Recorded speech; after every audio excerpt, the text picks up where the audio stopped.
Renato. Fala. E aí, Então, meu Davidson, camarada? vamos desenrolar um pouco sobre os assuntos do Brasil nessa cúpula para um novo pacto financeiro global. Pomposo, né? Parece coisa fina, Né? pomposo, pomposo. Ainda prefiro cachaça. É, podia ser um bom nome de cachaça, né? Novo Porra, Pacto Financeiro Global. ó, Pô, e teve uns pontos ali que eu achei interessante, né, Davidson? Vamos discutir um pouquinho sobre eles. bora. Começando desse acordo aí que o Brasil fez com a França de 100 bilhões anuais, 100 bilhões de dólares anuais ao Brasil. O que tu pensa disso aí? Eu tenho algumas dúvidas também, né? 100 bilhões anuais a serem dados por quem? Quem vai pagar? Quem é que está prometendo isso? É a União Europeia? É um pool de países europeus? É a França? O Macron fala em nome de quem? Né? Isso eu Uhum. não sei. Pelo menos eu não vi. Não me pareceu claro isso. Quem que está prometendo? Na porta de quem a gente bate para dizer, meu irmão, esse ano vocês não pagaram, né? Quem é o fiador dessa promessa, né? Isso eu acho que é um ponto Uhum.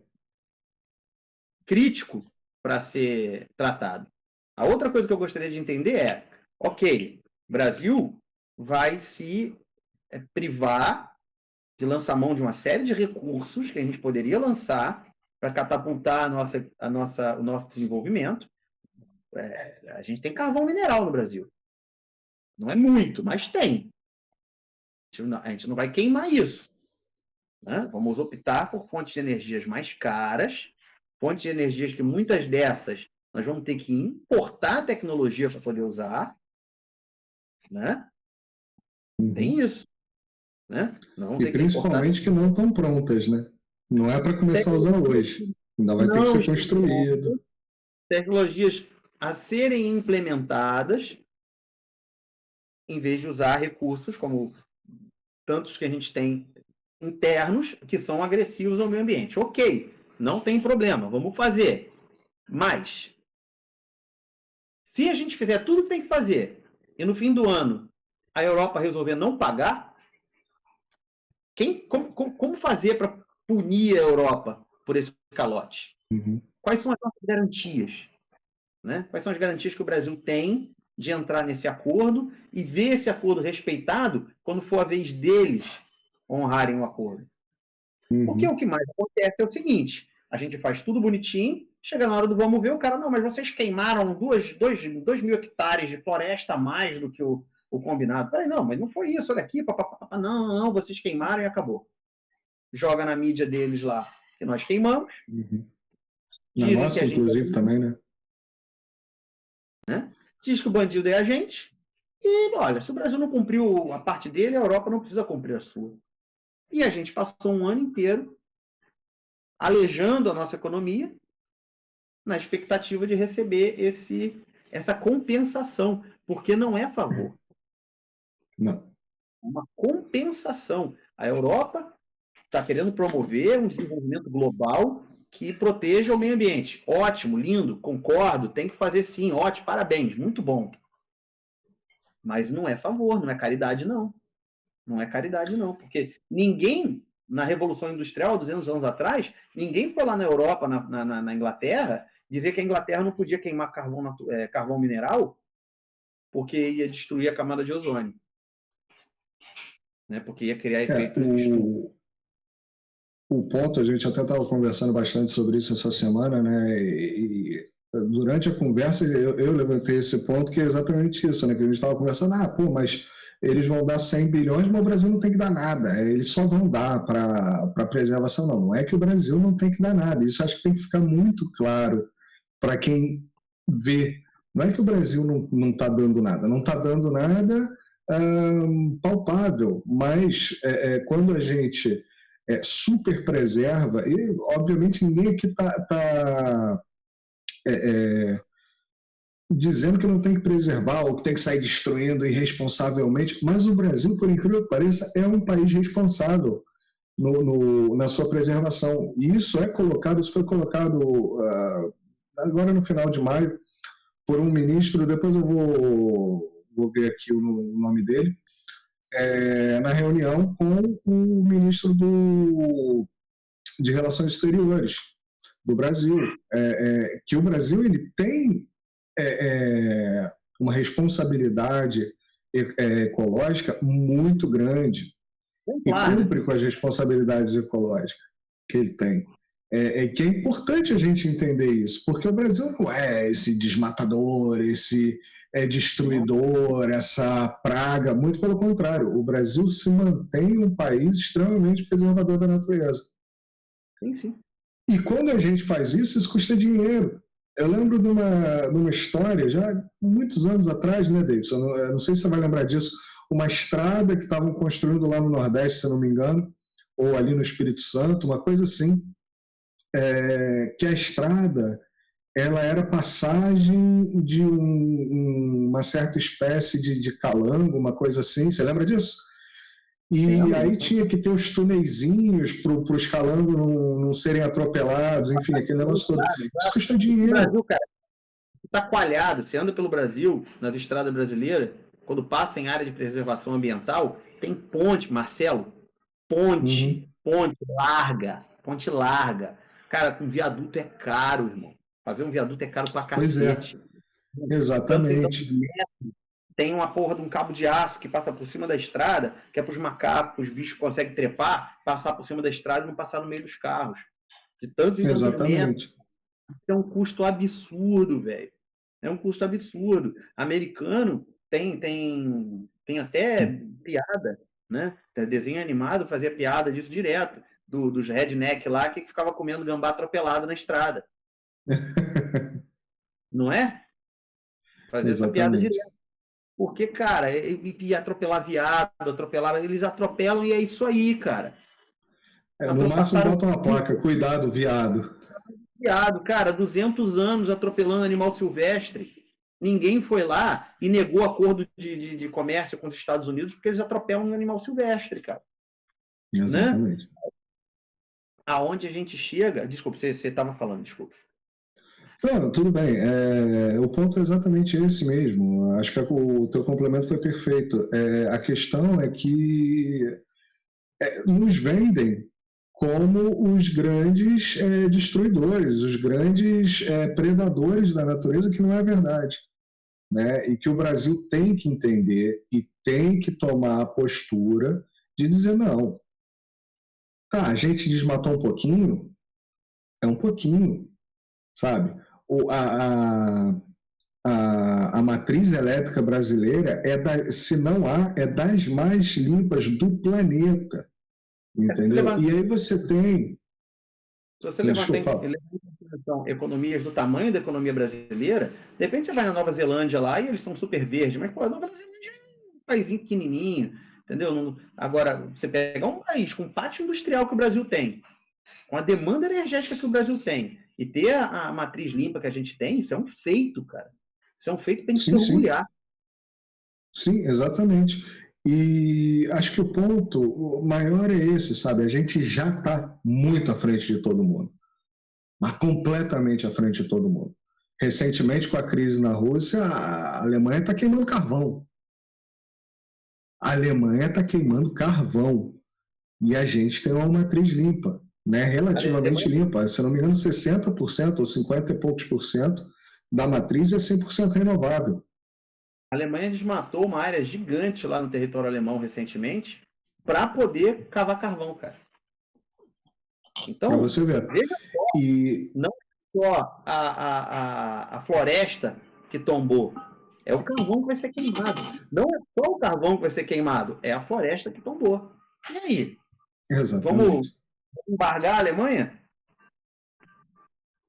Enquanto isso, no Brasil, a gente está embargando a construção de poços de exploração de petróleo no Amapá, né? Com a desculpa exatamente de que vai desmatar e tudo mais, e não é assim que funciona. A gente discutiu sobre isso.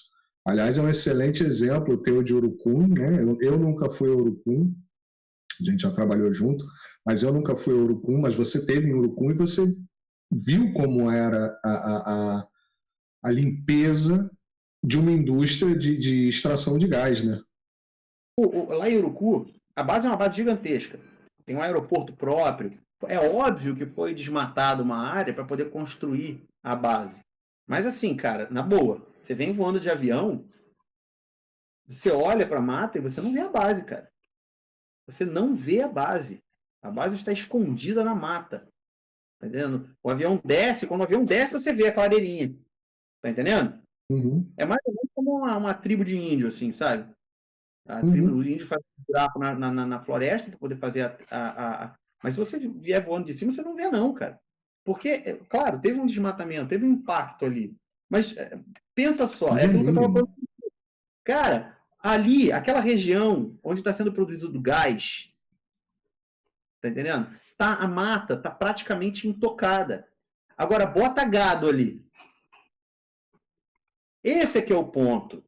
Esse é que é o ponto. Explorar petróleo, explorar gás, tem riscos grandes. Tem o lance lá dos corais de água doce. Pô, se tiver um vazamento de óleo Uhum. ali, ok. Não, isso tudo é sério, tem que ser levado a sério. Mas veja só, aonde você explora gás, onde você explora óleo, você tem um índice de preservação muito maior do que onde você tem gado, onde você tem minério de ferro. Vai explorar minério de ferro para tu ver o buraco que tu abre. Uhum. É. Né? É isso, cara. Entendeu? Então, ou seja, onde é que eu quero chegar? A gente não pode deixar simplesmente o pacote da narrativa controlar os rumos do país, cara. Tem que ser analisado caso a Exatamente. caso. Cada caso, cada ponto de desenvolvimento tem um impacto diferente, tem um potencial diferente de se se retroalimentar. Né? Então, por exemplo, a Uhum. indústria do petróleo, ela chega numa região dessa, a Petrobras principalmente, outras empresas eu não sei, mas a Petrobras é isso, cara. A Petrobras é muito séria com o impacto ambiental. Então ele chega num lugar, às vezes o lugar que está degradado é Uhum. recuperado, cara. É o processo contrário. Tá entendendo? E isso entra no ponto que eu estava falando da limpeza do Brasil e da responsabilidade do Brasil. Porque quando uma Petrobras não destrói completamente o local, quando a queima de gás ou de qualquer combustível que seja tem uma saída de filtro, que filtra carbono, que tira tudo isso custa dinheiro, tudo isso custa muito caro, custa muito Quando a caro, gente mas refina o compensa. petróleo, quando a gente não pode refinar o nosso petróleo, porque o nosso petróleo não tem os padrões de pureza setados pela Europa e pelos Estados Unidos. Né? Pô, a gente tem o petróleo, a gente não pode refinar porque os Estados Unidos acham que é errado queimar o bagulho. Ok, legal. Ninguém quer ficar cheirando, como tu falou aquela hora, ninguém quer ficar cheirando chumbo queimado, não. É verdade. Se você puder não jogar chumbo na atmosfera, muito obrigado. Né? Mas tem custo, cara. Tem custo, Exato, Né? Então, já que vocês inventaram essa regra, meu irmão, ajuda a bancar. Nada mais justo. exatamente. E o ponto é esse. E esse mesmo deputado, eu preciso pegar o nome dele aqui, em breve, quando você começar a falar de novo, eu vou pegar o nome dele. Do PL, inclusive. Ele levantou essa lenha, ele falou, não, a gente tem 300 e não sei quantos bilhões de dólares para receber, desde 2009, e ficam lá de 2009 para cá só barrigando, só empurrando isso aí, e a gente não recebe nada. E agora, com ele, eu estava inclusive se referindo naquele momento ao Fundo Amazônico, né, que era o 2 bilhões. Pô, a gente tem 300 para ganhar, você vai dar 2 em 10 anos. Porra, não tá, a conta não está fechando, não está batendo, mas a gente está cumprindo a nossa parte, né? Exatamente. E é importante frisar também como essa questão ela se desdobra para fora para ter as desculpas para não pagar, né? Porque aí cria-se um certo tipo de evento, né? Uma queimada da Amazônia, por exemplo, durante o governo Bolsonaro, né? Cria-se um tipo de evento e isso, né, vai pelo mundo inteiro, a mídia cai em cima, o Brasil não está preservando, e aí eles vão lá e falam, olha, vocês não estão preservando, e não vão pagar. Né? Uhum.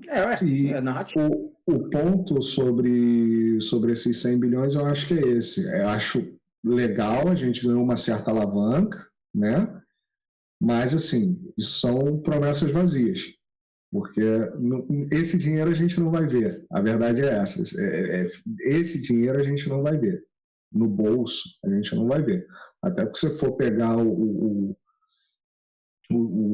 a condição econômica do mundo no momento, a Europa está em crise, os Estados Unidos está em crise, ninguém vai tirar 100 bilhões do bolso, ou nem vai fazer um pacotão de 100 bilhões. O Lula, no início do ano, teve nos Estados Unidos lá, para mendigar $500 mil do Biden para o Fundo Amazônico. O Biden ficou meio, vou dar qualquer merreca, né? E o próprio Macron, há pouco tempo atrás ali, né, o Fundo Amazônico era esse, era 2 bilhões e tá bom, e a gente vai ver como paga. E 100 bilhões agora vai fazer o quê? Vai imprimir? Vai chegar no Brasil? Não vai. Não, eu também acho que não. Eu acho que é conversa mole.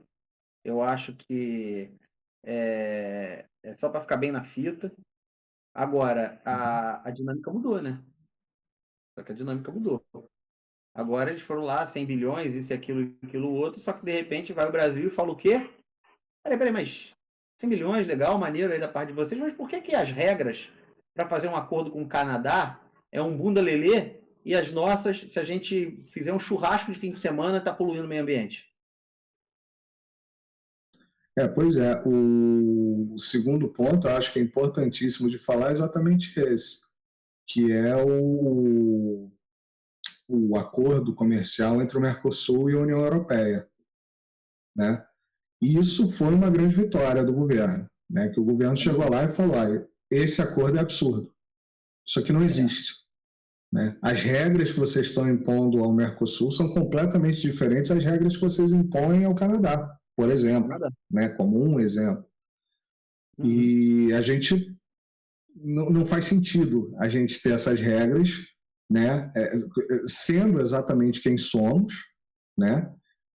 Para manter, para abrir um contrato de comercial com o Mercosul.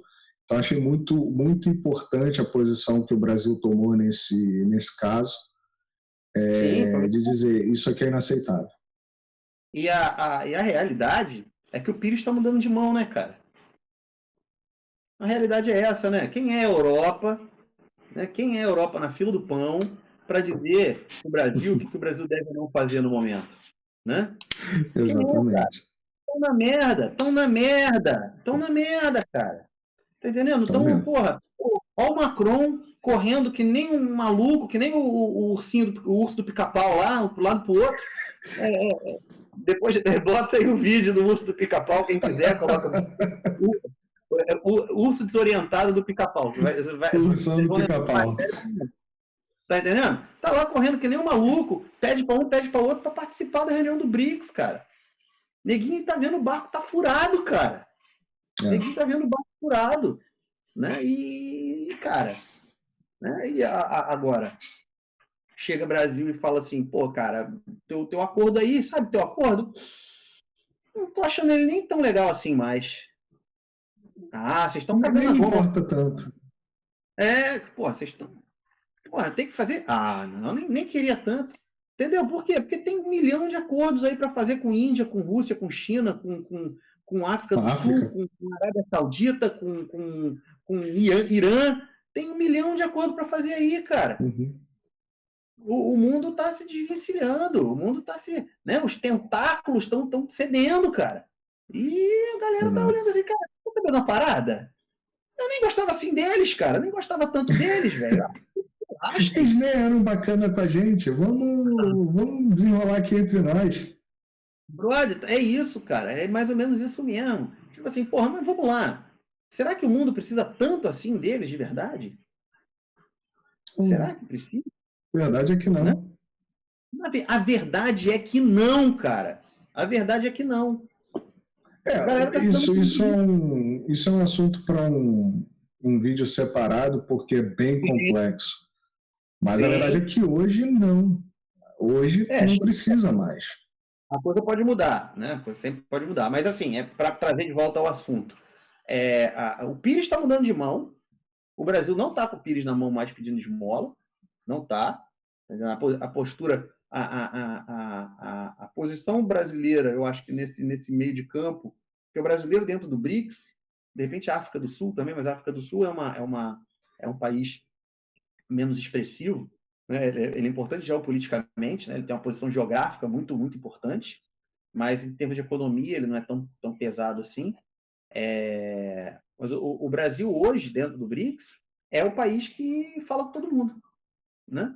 É o meio de campo para todo mundo, né? Assim, eu acho que o Brasil é muito mais relevante economicamente, industrialmente, talvez, do que a África do Sul, mas a gente não pode desvencilhar a ideia principal do BRICS, que é as administrações regionais, né? Então, no caso, você tem o Brasil como um representante da América e a África do Sul como uma representante da África em geral. Claro. E aí, nesse caso, você traz toda a riqueza mineral da África para a África do Sul. E é muita coisa, né? Então, assim, acho que é importante a gente manter a importância de cada um, sabe? De todos eles, porque todos os BRICS têm sua importância. Sim, é claro. Não à toa, o Macron está tentando furar a fila via África do Sul, né? Furar fila nada, ele nem tem fila para ele. Ele está tentando ganhar um ingresso. Ele está querendo um ingresso de qualquer jeito, pelo menos para chegar ali e comer canapé, sabe? Porque é o que vai ter para ele. No máximo comer uns canapé, ele não vai falar nada e ele provavelmente não vai ouvir muito. Não. Mas também isso aí já nem adianta ficar mendigando muito, porque a Rússia já falou que não. O BRICS não aceita países que fazem sanções individuais contra outros países. Ponto. Uhum. Então, ou a Europa começa a baixar a bolinha deles, né, baixar muito a bolinha deles, ou vai só ficar no ostracismo mesmo. Vai um dia. É um bom lugar para se visitar, cara. Era o que eu ia dizer agora. Acho que é muito bonito. A Europa vai se transformar no lugar de férias. Quando o brasileiro quiser tirar férias, quando o sul-africano quiser tirar férias, ele vai para a Europa.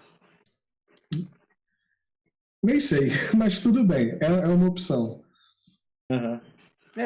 Quando alguém quiser ter uma visão cultural assim do passado, aqui tem bastante para ver. Isso aí. Pô, como é que era o mundo 50 anos atrás? Aí vamos na Europa dar uma olhada. Olha essas ruínas. Que bonitinho. Pode escrever, cara, pode escrever. Esse é o ponto. E aí acho que a gente meio que passou bem por esse ponto do acordo comercial entre o Mercosul e a União Europeia. Espero que o Mercosul chegue lá, tá? Ou melhor, espero que a União Europeia chegue lá, porque é win-win, né, cara? Todo mundo ganha. Nas condições atuais, não, mas nas condições justas, todo mundo ganha. Né? O Brasil faz business, a América do Sul faz business e a Europa faz business. Eu acho, todo mundo ganha. Claro. Eu acho que o acordo é super importante também. O que está travancando o acordo, na minha humilde opinião hoje, é o europeu não quer parecer que perdeu força. Eles não querem mostrar para o público interno deles, para o público europeu, que eles estão negociando em pé de igualdade. Isso é muito feio para o G7. O G7 é uma questão assim, é uma questão de orgulho mesmo, sabe? Eles não podem negociar em pé de igualdade. Então eles ficam cagando essas gomas que são completamente sem propósito, dando dando oportunidade para o Brasil virar e falar assim, cara, vocês não acham que estão com a bola muito cheia, não? Sabe? Fica com vergonha. Mas isso, anyway, atravanca a porra do acordo. Business, né? Atravanca business, que aliás é o que aparentemente os atlanticistas estão se especializando, né? Perder business, perder bom business. Exatamente, exatamente. Perder dinheiro, jogar dinheiro fora, queimar dinheiro. É isso mesmo. Você tem razão no que você falou. Eu acho que ainda existe, além disso que você falou, né? Além do orgulho, né? Eu acho que ainda existe a grande intenção de manter, né, o mundo subdesenvolvido, né? O problema é que o mundo subdesenvolvido hoje é rico, né? Tá se desenvolvendo, né? E rápido, bem mais rápido que Está eles queriam. desenvolvido. Está desenvolvido e está fazendo business entre si. Não tem mais essa mediação, essa necessidade de, não, agora todo mundo faz negócio entre si. Ou você participa do jogo, ou você fica fora do jogo. Como preferir. A gente até queria que vocês brincassem com a gente aí, mas vocês não querem, pô. Vocês ficam aí dono da bola. Pois é. Então acho que a gente abraçou bem esse assunto. O outro ponto que você falou foi o ponto que eu esqueci agora. Bom, vou falar enquanto a gente lembra disso aí, eu vou falar que hoje a minha esposa ela me passou o vídeo, né? Eu não tinha visto o vídeo da declaração do Lula, onde ele fala, né? O discurso do Lula, onde ele fala que a gente está muito focado no meio ambiente, que tem a sua importância. Fala. Era o lance do Macron querendo entrar no BRICS. Acabamos que já falamos também. Sim, já falamos, então já abraçamos isso também. Na verdade, eu não acho que o Macron está querendo entrar no BRICS. Eu acho que ele está querendo ver o que está acontecendo. Não, foi o que eu quis dizer, foi o que eu quis dizer. Eu me expressei mal. O G7, ele ainda acha que ele é alguma coisa, né? Ele ainda acha que tem o domínio da situação.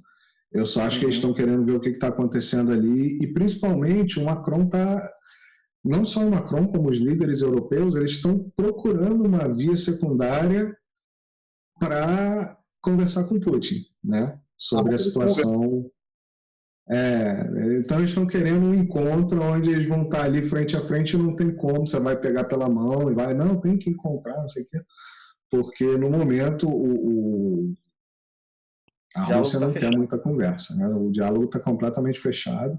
Eles fecharam, a Europa fechou o diálogo logo do início, e agora eles já se mostraram não interessados em dialogar realmente, a Europa só tem interesse em cagar a ordem, né?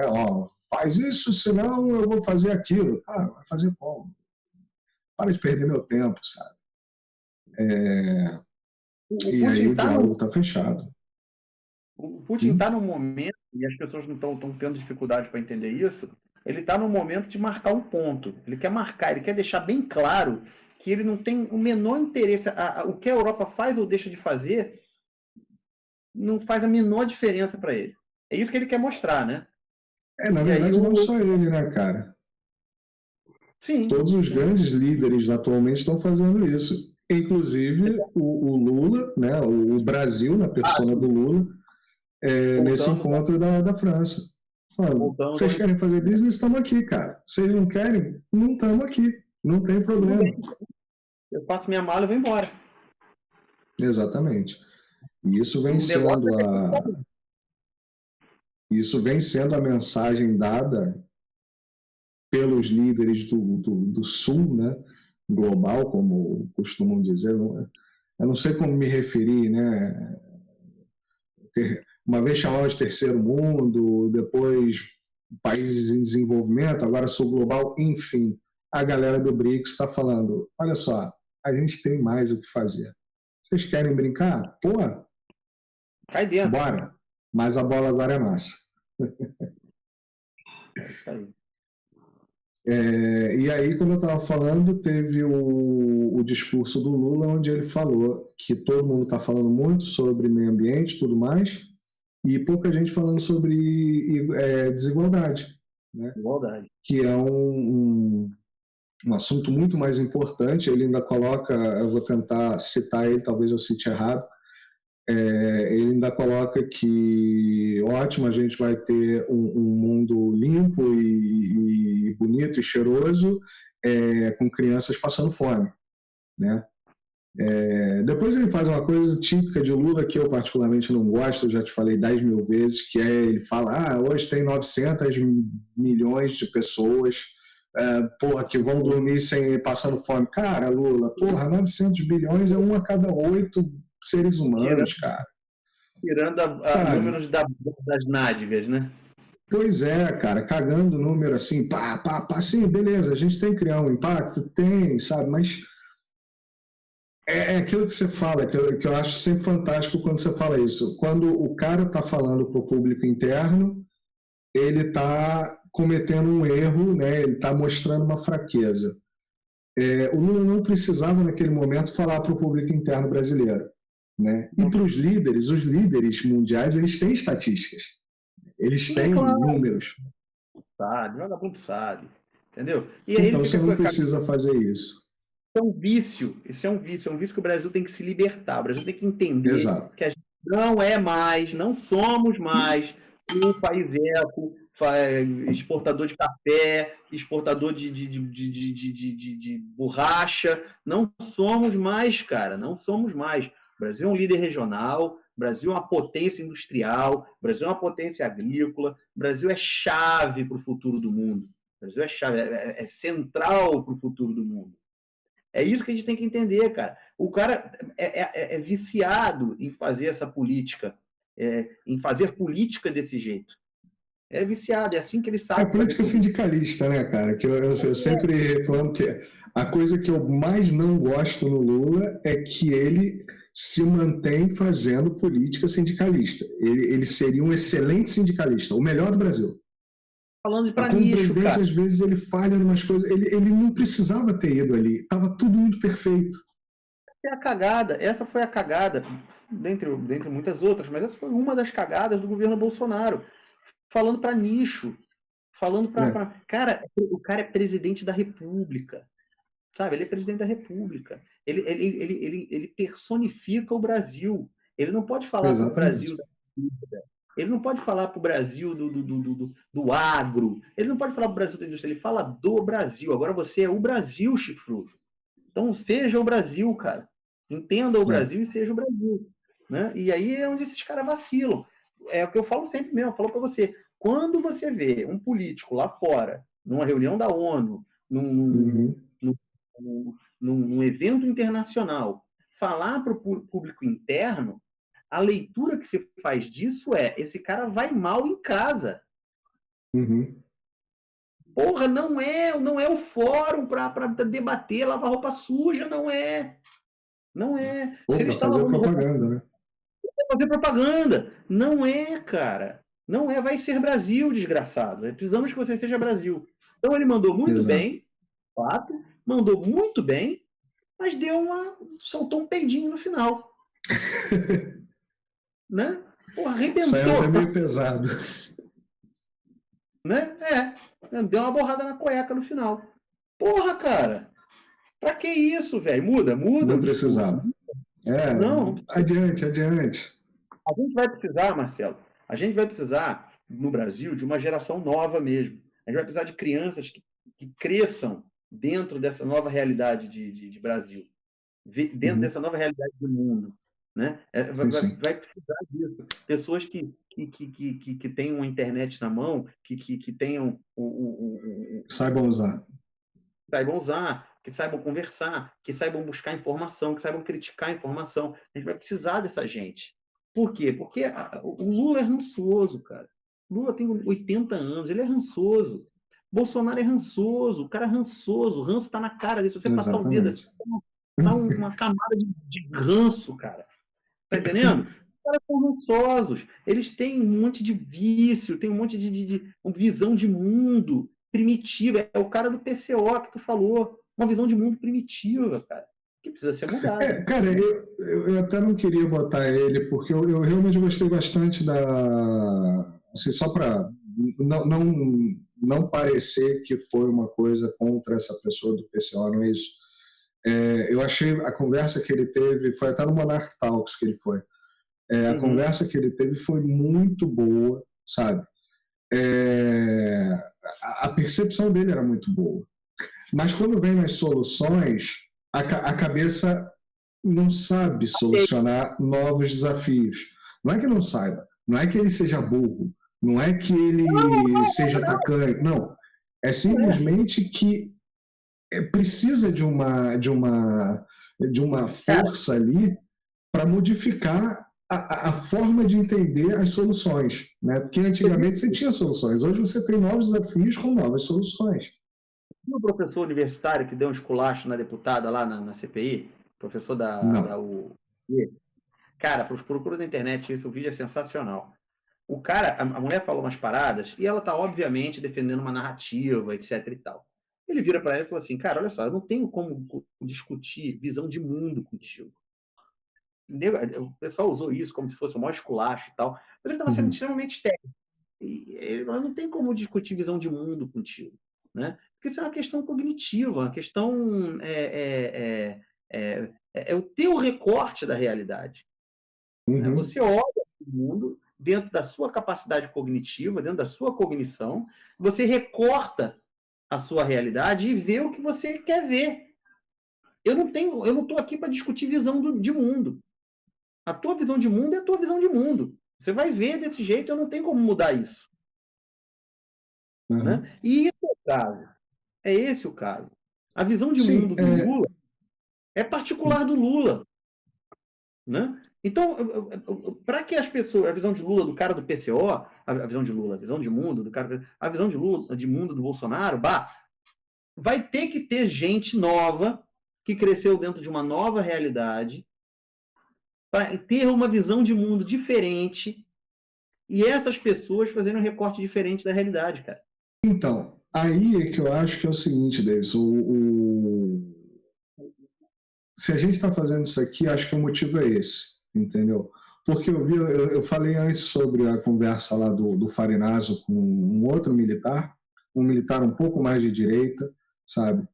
E a conversa, assim, o Farinazo, é uma pessoa mais velha, né? Não é um garoto, é uma pessoa mais velha, que ele entende, eu vejo assim, que ele entende o mundo novo, também tem problemas para desenrolar novas soluções, por exemplo, como eu estava, talvez a gente vá conversar num outro momento sobre a questão da lei da fake news, né? Ele entende o problema, ele entende que precisa ser feito alguma coisa sobre aquele problema, né? E ele acaba sendo de acordo com uma questão que não vai de acordo com as soluções modernas, entendeu? Mas o outro, como o outro militar, que eu não sei o nome, tá?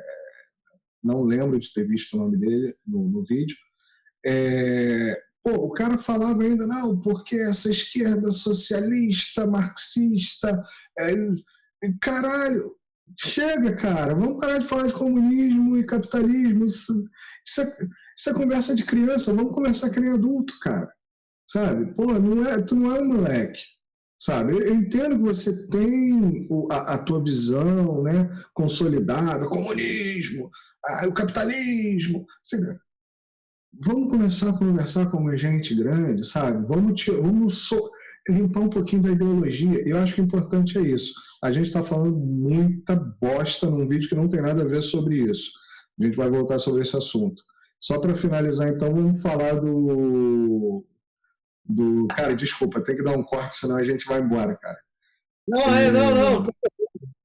2 TDAH junto dá merda.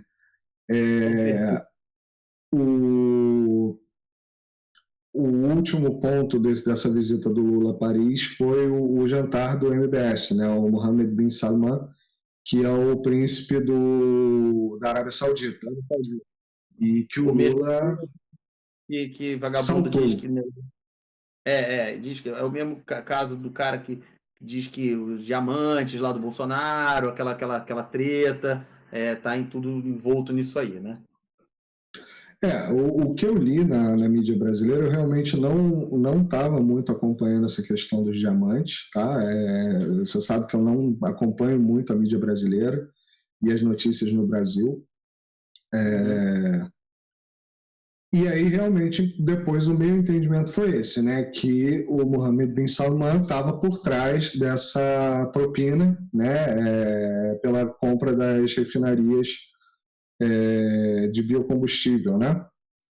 Não, dentre outras. Dentre outras. Ok.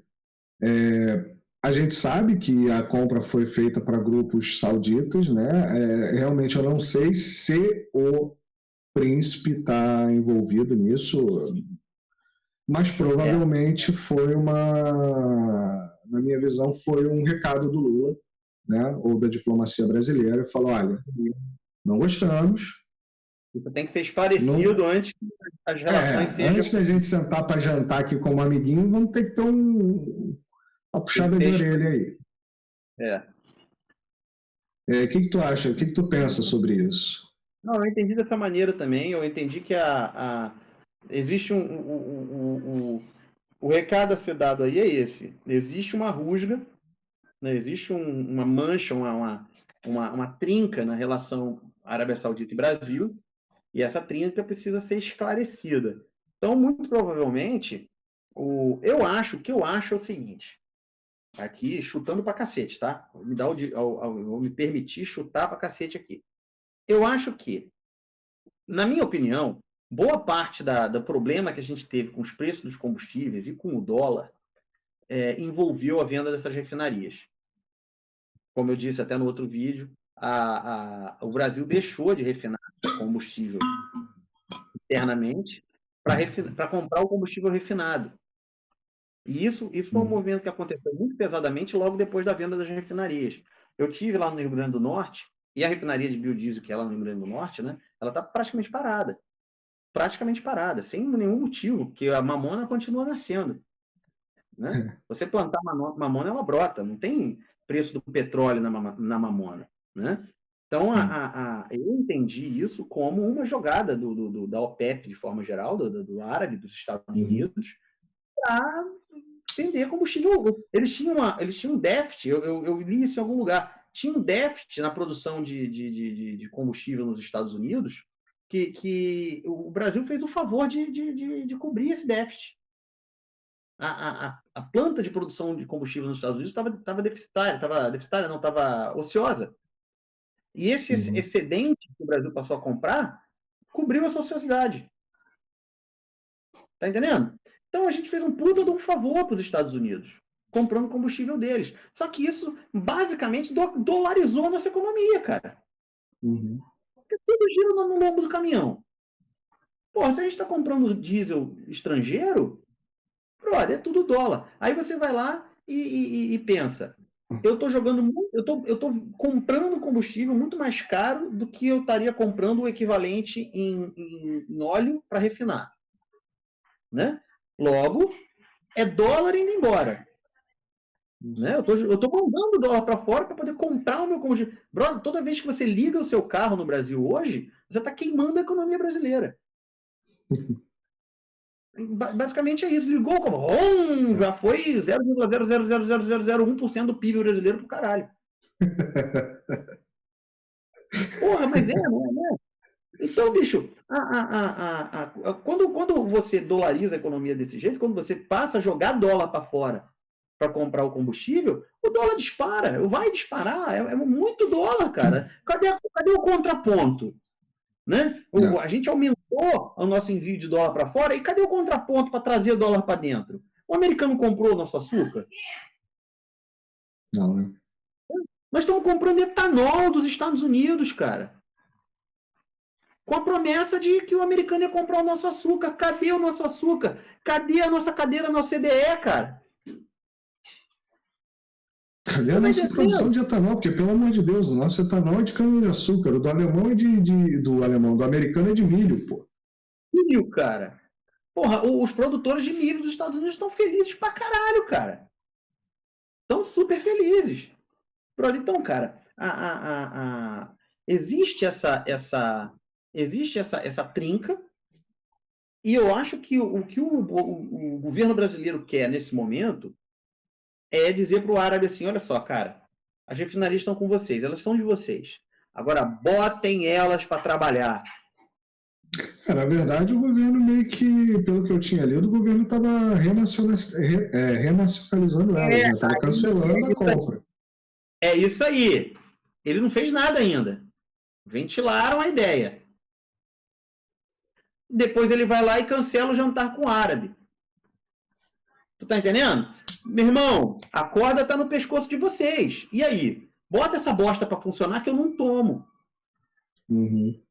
Refina a porra do combustível aqui que eu não restatizo essa merda. Continua sendo de vocês. Vocês querem ganhar dinheiro? Não tem problema, cara. Pode A ganhar gente quer dinheiro. combustível refinado. Não é alejando a economia brasileira que vocês vão ganhar dinheiro, não. Essa, porra, do caralho. Se for exatamente Sim. isso, né? Se for isso que está por trás, Se for ótimo. Querem entrar no BRICS? Querem, né? Pô, o Brasil pode apoiar vocês. O Brasil pode apoiar vocês. Agora, produz combustível aqui dentro, filha da puta. Porque eu não tenho como ficar comprando combustível, não. Eu não sei nem a esse ponto se seria... Bom, pelo menos assim, por uma questão diplomática, né? Já que já foi feita a compra, venda, não sei o quê, renacionalizar, reestatizar é sempre um processo muito complexo, né? Pega muito mal para o país, né? Parece que está tomando... Enfim, não é bom para o business. Olha como é que a Bolívia... Olha como é que a Bolívia se sujou internacionalmente quando estatizou a refinaria da Petrobras. Isso teve um custo político para a Bolívia, no mundo todo, não foi só com o Brasil, não. Pois é. E aí, enfim, ele tomou essa atitude, né? Mas assim, também eu espero que isso não vá muito para frente, porque, como você lembrou aí, a Arábia Saudita é ali o primeiro da fila para entrar no BRICS, né?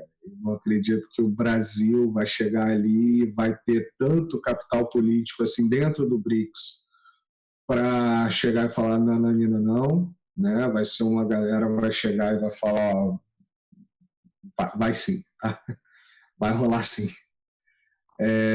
Então, assim, só espero que isso meio que passe, né? O Brasil, cara, o Brasil tem um pouco... assim, você tem dois, na verdade... Ih, caralho, caiu. Alô, Marcelo? Marcelo?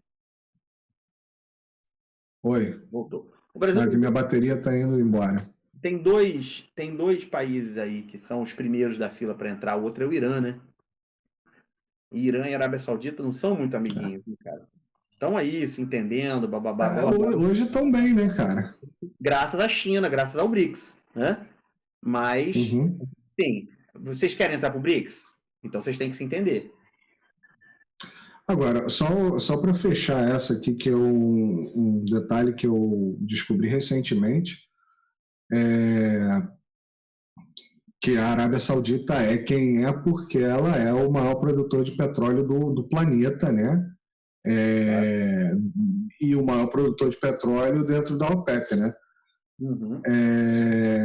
Mas recentemente eu vi na página da OPEP que a primeira e a segunda maiores bacias de petróleo, né? E o país que mais está produzindo petróleo no mundo hoje é a Venezuela. E vem o Trump, e fala que, pô, tá vendo a merda? Aí, ó, o Biden é um incompetente. Olha o que o Trump falou, cara. Eu tô dizendo, é onde eu digo para você que os Estados Unidos desandou, cara. Os Estados Unidos desandou. Antigamente, o americano, ele republicano, democrata, bababá, eles eram inimigos, sempre foram, mas eles respeitavam certas coisas em nome da segurança nacional, dos interesses dos Estados Unidos. Isso foi pro caralho. Eles estão o Trump chega e fala assim: o Biden é um incompetente. Porque quando eu saí do governo, a Venezuela estava a ponto de colapsar. Era só a gente ir lá e tomar pra gente. Tentaram, né? Caralho, mas, meu irmão, olha o que ele admitiu, cara. Ele admitiu que os Estados Unidos estavam, de fato, destruindo a Venezuela, cara. Destruindo a Venezuela. O bom do Trump, o que eu adoro no Trump é que ele é bocudo, né, cara? Ele solta todas as paradas novas. Mas o Biden também, tadinho, ele já não tem. Os negocinhos não funcionam bem ali dentro, ele solta as pamonhas todas. É uma maravilha. Ele tá totoca. Ele tem um momento de ausência, cara. Ele tem momentos de ausência. Não, o Biden, ele tá gagá, eu não sei se você teve isso na sua família, de um idoso, né, que começa Não. Eu tive vários, né, meu avô, pouco antes de morrer, ele teve demência, né, demência de idade mesmo, né? Obrigado. A minha avó teve Alzheimer, outros casos também na minha família. É triste, mas é exatamente o que está acontecendo com o Biden. Ele é um senhor senil, ele é um idoso senil. Ele precisa de alguém para trocar fralda, essas coisas assim. Nem estou falando isso para depreciar o cara, não. É sério, ele é uma pessoa senil. É triste. Sim. Pior é quem... Cara, vai, fala aí. Pior é quem botou ele lá, né? Pior é quem vendo isso. Mas eu acho que o plano é esse, Davidson. O plano é esse, né, Davidson? Quem votou nele nem sabia o que estava fazendo, cara. Ih, caiu. Voltou. Voltou a candidatura. Quem falou que é esse o candidato, entendeu? Esse é o filho da puta, né? Não, e já está ali para a próxima. Ele já é o candidato para a próxima também. Né? Se não sofrer impeachment agora, né? Esse cara, esse sujeito, não vai estar sabendo qual é o nome dele em 5 anos, cara. Não, em 5? Acho que ano que vem. Cara, para quem viu a derrocada dele do último ano e meio. Cadência, né? Cara, no início da campanha da Rússia na Ucrânia, ele parecia estar ali, entendeu? Ele pelo menos parecia. Cara, de repente foi assim, ladeira abaixo. E é assim que acontece. Eu estou te falando por experiência própria, você perguntar para qualquer pessoa que já teve isso na família, é assim que acontece. A pessoa está bem, de repente dá uma trumpicadinha aqui, vai embora. E assim, o declínio dele está visível. Em um ano, o declínio cognitivo dele está visível. Tá absurdo. É bruto mesmo. É bruto mesmo. Cara, eu acho que foi, hein? Vamos fechar aqui? Vambora, tá bom. Abraçamos tudo, né? Eu acho que sim. Tem alguma última consideração que você queira fazer? Não sei, o que a gente falou? A gente falou do árabe lá, o árabe com a refinaria, bababá, Venezuela. Ah, sim, Venezuela. Cara, o Venezuela é um outro, é disso que eu estava falando. Venezuela é meio que um outro coringa brasileiro, sabe? Porque é o que tu falou. Eu acho que a gente tem que fazer um programa inteiro sobre ela, cara. Sim, porque vai ser uma troca aí que vai ser maluco. O Brasil vai salvar a Venezuela de uma forma absurda. Tal. E a Venezuela vai salvar o Brasil de uma forma absurda também. Sim, também. Salvar, né? Modo de dizer. Vai ajudar a deslanchar. O que a gente, hoje para o Brasil ser salvo, a gente precisa de combustível, cara. A real é essa. Se você estabilizar o preço do combustível no Brasil, se você trouxer a economia brasileira para esse equilíbrio, se a invasão de dólar for menor, se o custo do combustível for mais baixo, a economia brasileira entra nos eixos e vai embora, cara. E vai embora, velho. E vai embora. É isso aí. Não mais. É isso aí mesmo. É isso aí. E aí a América do Sul, ela passa a ser um planetinha à parte, cara. Praticamente autossuficiente. A gente só não vai ter autossuficiência em componentes altamente tecnológicos e tal, as paradas de tecnologia de ponta. Só isso. Mas em termos de commodity, cara, a gente não precisa de ninguém para nada, velho. Não precisa de ninguém para nada. É verdade. É verdade. E isso já se provou, a commodity já se provou ser o maior alicerce de uma economia, né, cara? Você vive sem bolsa Louis Vuitton, sem MacBook, mas sem comida, sem gasolina, fertilizante, ferro, minérios em geral. É isso. Acho que fechou aqui, hein? Foi bom. Então, quem gostou, sabe o que fazer. Não vou ficar mendigando like. Do lado de cá, né? É aqui, ali.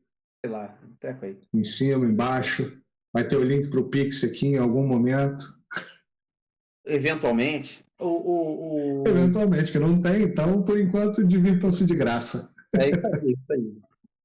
Abobrinha for free. Foi, irmão. Beleza. Abraço. Valeu, camarada.